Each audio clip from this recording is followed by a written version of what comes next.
Hari ini dan hari-hari yang akan datang diprediksi fitnah dan tantangan terhadap Islam dan ulama serta umat Islam yang kita kenal dengan istilah Islamofobia akan semakin meningkat dan semakin luas.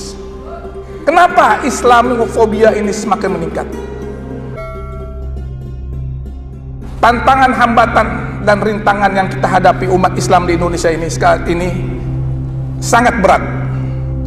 Pendangkalan agama dan penyelewengan akidah sudah sangat nyata kita rasakan saat ini.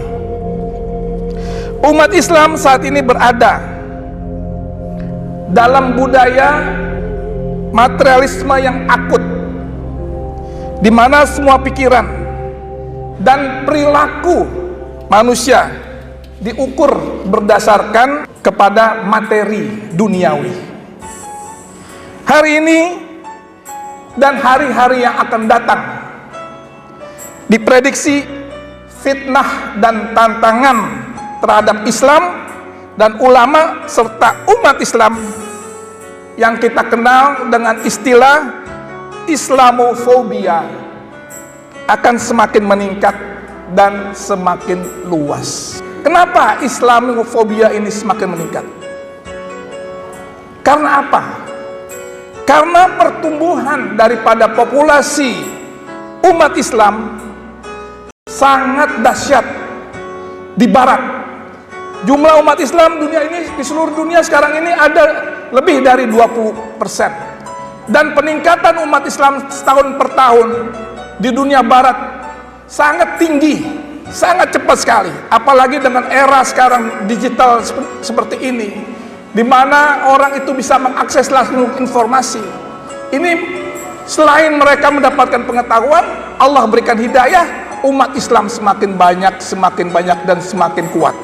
Oleh karena itu, mereka yang tidak suka terhadap Islam ini, dengan berbagai cara mereka berusaha melemahkan. Dan oleh karena itu kita jangan lengah terhadap kondisi seperti itu. Bagaimana solusinya? Solusinya antara lain kita harus tingkatkan dan efektifkan kajian-kajian ilmiah Islam dan majelis zikir BKMT sesuai dengan sistem dan metode kajian yang modern agar diminati dan bermutu bagi umat Islam, khususnya kaum ibu sebagai garda terdepan di dalam keluarga. Saya sebagai Ketua Dewan Pembina BKMT tentunya berharap BKMT terus memperkuat posisinya sebagai moral force, sebagai kekuatan moral. Semua pimpinan dan anggota BKMT di seluruh Indonesia mesti berada di garda terdepan di dalam mengawal moral dan akhlak bangsa, dan tetap istiqomah melakukan amar ma'ruf nahi munkar, sebagaimana di dalam firman Allah yang tadi saya sebutkan, kuntum khaira ummatin ukhrijat lin-nasi ta'muruna bil ma'ruf wa tanhauna 'anil munkar wa tu'minuna billah. Kamu adalah umat yang terbaik, yang dilahirkan untuk manusia, menyuruh kepada yang ma'ruf dan mencegah dari yang munkar, dan beriman kepada Allah. Bapak dan Ibu sekalian, di era postmodernisme atau disebut juga knowledge society saat ini, BKMT harus mampu memahami tabiat zaman yang terus berubah ini, di mana informasi, ilmu pengetahuan, ideologi, dan budaya menyebar dengan sangat cepat, mudah, dan masif di tengah masyarakat, khususnya generasi milenial. Informasi itu tidak seluruhnya positif. Bahkan ada yang didesain untuk merusak dunia Islam, didesain untuk merusak budaya serta ideologi generasi muda atau anak-anak milenial. Ini yang harus kita pahami. Oleh karena itu, BKMT harus memiliki strategi, harus memiliki konsep baru menghadapi era knowledge society ini, dan harus kita semua mampu merespon informasi, budaya, dan ideologi negatif ini, yaitu dengan apa? Dengan kita memperkuat pendidikan Islam, meningkatkan level pendidikan ke jenjang yang lebih tinggi, ke universitas. Dan di sini alhamdulillah UIA selalu siap bersama BKMT di dalam hal ini. Tepuk tangan buat Universitas Islam Asy-Syafi'iyah. Bapak dan Ibu sekalian, Ibunda Tuti Alawiyah, beliau selain sebagai pendiri Ketua Umum BKMT, beliau juga adalah sebagai pendiri Asy-Syafi'iyah, di mana pendidikan universitas dan yatim, pendidikan, dakwah, dan sosial, bagian warisan perjuangan yang tidak bisa terlepas dari BKMT. Kita berada sekarang ini di komplek pesantren yatim, Geraha Alawiyah yang luar biasa ini. Alhamdulillah, indah nggak Bu tempat ini Bu? Bagus nggak tempat ini?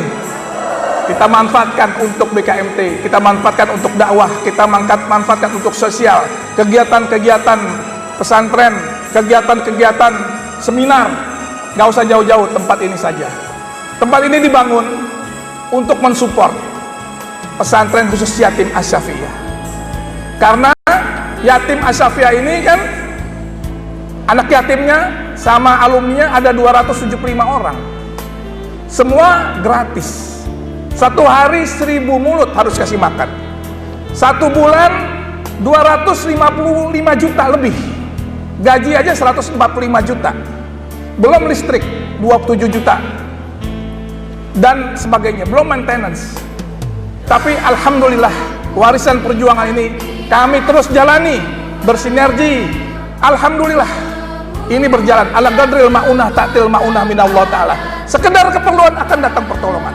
Bayangkan kalau dalam situasi pandemi saat ini kita rasakan, ya, alhamdulillah terus jalan. Yatim ini tidak ada sekurangan, tidak pernah nggak telat makan sehari 3 kali, terus berjalan. Pendidikannya bagus, alhamdulillah. Asramanya kalau ibu juga lihat di belakang, asrama putra, asrama putri, nggak kalah dengan sekolah-sekolah yang bayar, bahkan mungkin lebih bagus. Oleh karena itu, saya merasakan ini adalah karomah berkah. Ya, pertama adalah keikhlasan ibunda, keikhlasan pendiri Asy-Syafi'iyah Kyai Abdullah Syafi'i, sehingga mewujudkan tempat Jatiwaringin ini menjadi Madinatul Tudlab, tempat yang membanggakan buat umat di tempat yang luar biasa ini. Sekarang ini menjadi kota pelajar. Alhamdulillahirabbil alamin.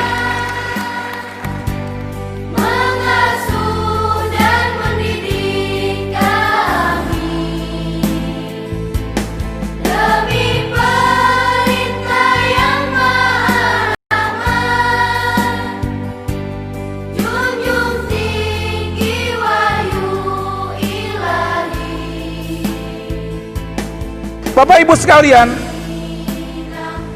kalau kita lanjutkan apa yang tadi saya sampaikan, bahwa pendekatan dan strategi dakwah di era global ini harus berubah. Umat Islam saat ini, sadar atau tidak kita sadari, kita ini selalu jadi korban, baik politik dan hukum. Adalah akibat apa ibu-ibu sekalian? Akibat mayoritas umat Islam tidak melek politik, tidak melek hukum. Umat Islam cenderung untuk ikut-ikutan di dalam memilih pemimpin, tidak berdasarkan pertimbangan yang mendalam, sehingga terpilih pemimpin yang lemah di dalam segala hal.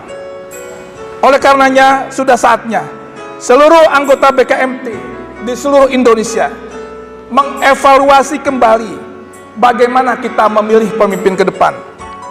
Harus paham arah politik nasional dan melek hukum, sehingga kita tahu siapa, harus paham siapa muslim yang pantas menjadi pemimpin dalam pesta demokrasi, sehingga akan lahir pemimpin-pemimpin yang soleh, yang memang benar-benar memperjuangkan umat Islam di negara yang mayoritas umat Islam ini. Umat Islam di Indonesia terbesar di dunia, tapi dari segi kuantitas, kualitasnya kita sangat rendah. Kita ibarat al-wahan, busa yang ada di lautan yang terombang-ambing, tidak bisa berbuat sesuatu yang baik. Dan memang inilah harus kita sadari bersama. Oleh karena itu, Bapak Ibu sekalian, selaku Dewan Pembina BKMT Pusat, saya meminta kepada para pengurus BKMT di seluruh Indonesia, kader BKMT dan anggota BKMT di seluruh Indonesia, terus kita memperkuat peranan kita di dalam proses pembangunan bangsa ini.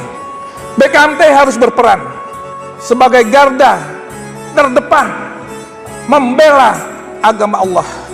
Ingat firman Allah Subhanahu wa taala, ya ayyuhalladzina amanu in tansurullaha yansurukum wa yusabbit aqdamakum. Hai orang-orang yang beriman, jika kamu menolong agama Allah, niscaya Dia akan menolongmu dan meneguhkan kedudukanmu. Jadilah pembela Islam dan jangan mengkhianatinya. Demikian, wassalamualaikum warahmatullahi wabarakatuh. Takbir. Allahu Akbar.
Badan Kontak Majelis Taklim lahir dari visi nyata seorang Tuti Alawiyah yang berkeinginan agar organisasi ini menjadi wadah berperan bagi muslimin dan muslimat dalam berkontribusi bagi masyarakat, agama, bangsa, dan negara. Mengawali pembentukannya pada 1 Januari 1981, 732 majelis taklim bergabung untuk menyatukan pandangan, visi, dan menggalang misi dakwah agar menjadi sumber kekuatan di masyarakat untuk meningkatkan peran majelis taklim lebih besar dari sebelumnya.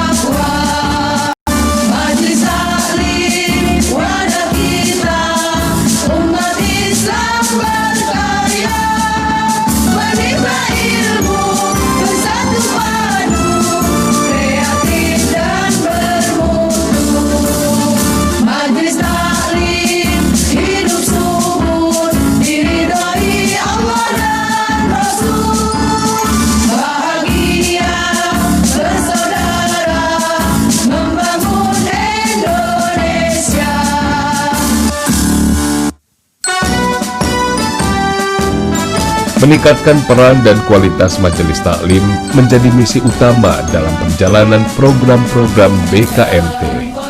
Menitik beratkan pada dakwah, pendidikan, dan sosial. Kini BKMT meluaskan pengaruhnya di segala bidang.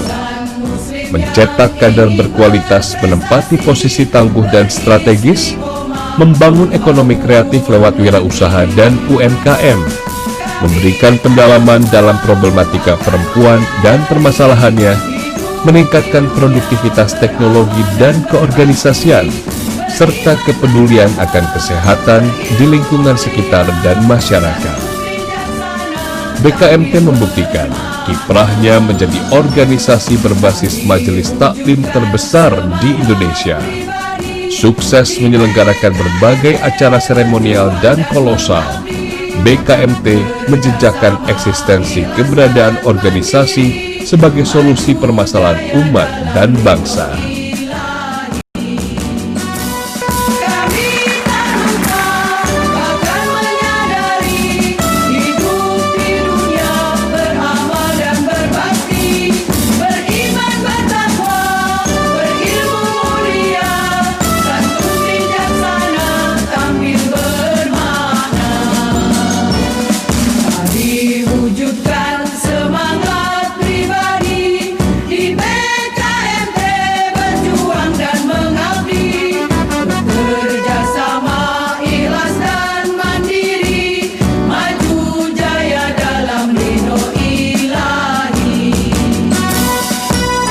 Di 40 tahun usianya kini, BKMT telah berdiri kokoh di lebih dari 400 kabupaten, 33 provinsi di seluruh Indonesia. Menjadi organisasi pilihan dalam berkiprah untuk umat. Insan muslim yang ingin berprestasi, beristiqomah membangun negeri. Kami tak lupa, bahkan menyadari hidup di dunia beramal. Menjadi wadah kemanusiaan bagi mereka yang tertimpa musibah dan bencana.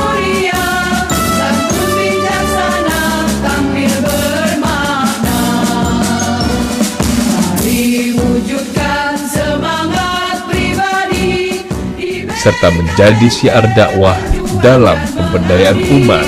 Bekerjasama ikhlas dan mandiri, maju jaya dalam ridho ilahi, maju jaya dalam ridho ilahi.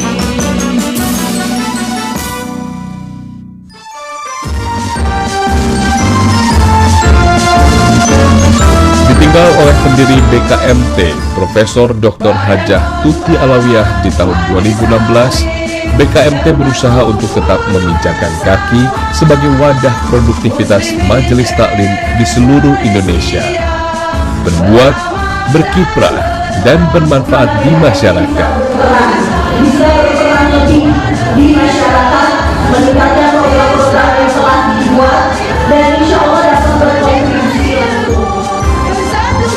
Tetap semangat dilakukan dengan penuh loyalitas dan dedikasi tinggi oleh para pengurus di seluruh Indonesia. Dipimpin oleh Hajah Syifa Fauzia, BKMT terus berupaya menjadi organisasi bergengsi di masyarakat. Insya Allah, semangat juang BKMT tidak akan luntur. Ibu-ibu semangatnya tinggi, insya Allah Allah gantikan nanti dalam keberkahan hal yang besar. Karena kita adalah pejuang-pejuang. Jangan memukul Romana.